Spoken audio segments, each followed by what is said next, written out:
Alors, Esther, Universal, la filiale Universal au Cameroun a fermé ses portes. Et je pense qu'aujourd'hui, quand même, nous sommes avec la bonne personne pour en parler. Et tu pourras, voilà, justement, comme par hasard, et c'est bizarre, tu vois, tu pourras nous expliquer en fait, c'est quoi, qu'est-ce qui s'est passé. D'après ce que moi j'ai lu, c'est comme si on nous disait que voilà, de l'argent, Universal perdait de l'argent et tout, voilà. Tu es là, tu peux nous donner la bonne information. Ouais, alors, il faut savoir qu'Universal, c'est une multinationale. Et aujourd'hui, c'est un groupe coté en bourse. Et malheureusement, la vraie information qu'il y a dans cette fermeture, c'est que la filiale Cameroun d'Universal ne générait pas d'argent. Ah, super. Et ça fait à peu près 1 an qu'elle ne tourne pas réellement. C'est-à-dire qu'il n'y a personne chez... techniquement, entre guillemets, une coquille vide. Ok. Sauf que l'utilité de la garder, étant donné qu'il n'y a pas de... Il n'y a rien, il n'y a aucune activité, il n'y a aucune entrée. Mais ils avaient des obligations fiscales et financières malgré tout, d'où l'existence de la filiale. Et ça a un impact direct sur l'ensemble du groupe. Donc, plutôt que de garder une filiale qui a un chiffre négatif, vaut mieux la fermer. Et se concentrer ailleurs. Mais au-delà de ça, ça n'enlève en rien l'activité d'Universal au Cameroun parce qu'ils ont des contrats en cours. Oui. Donc ils ont des contrats avec des artistes qui sont signés là-bas, avec les labels qui sont signés là-bas, donc ça ne change rien à leur activité, ni à leurs investissements, mais c'est juste une fermeture, j'ai envie de dire, administrative, de façon justement à ce que le résultat négatif de la filiale n'ait pas un impact sur le reste du groupe en fait. D'accord. Après, il ne faut pas non plus penser que non, si c'est un résultat négatif, ça veut dire que ça n'a pas fonctionné. Aujourd'hui, je pense qu'on va en parler un peu plus profondément après. Il faut savoir que le business model de la musique repose sur le streaming, sur les contrats brand. Bien sûr. Et aujourd'hui, les artistes camerounais ne streament pas. Ah ça. J'ai envie de te dire ça. Ça ne stream pas. Donc ça veut dire que techniquement, la maison de disques investissait de l'argent, mais ne récupérait pas l'argent. C'était pas rentable en fait.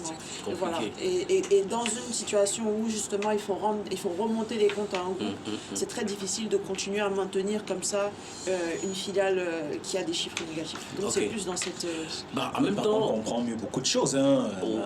Ouais, bien sûr, on comprend beaucoup de choses parce que déjà sur les réseaux, il y a tellement de personnes qui...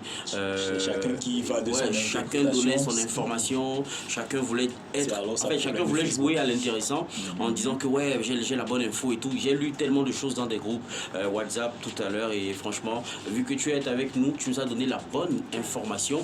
Et moi en fait, je voudrais poser cette question. Bon, vu qu'Universal ferme boutique au Cameroun par exemple, on a des contrats qui sont là.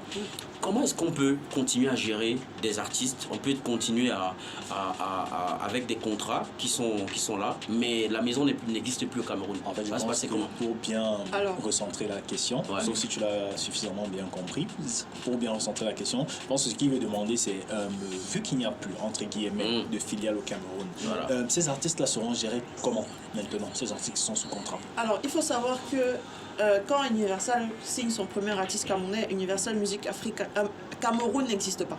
D'accord. La filiale est arrivée 1 ou 2 ans après la signature de Loco ou Ténor. Donc, comment est-ce que Universal fonctionne?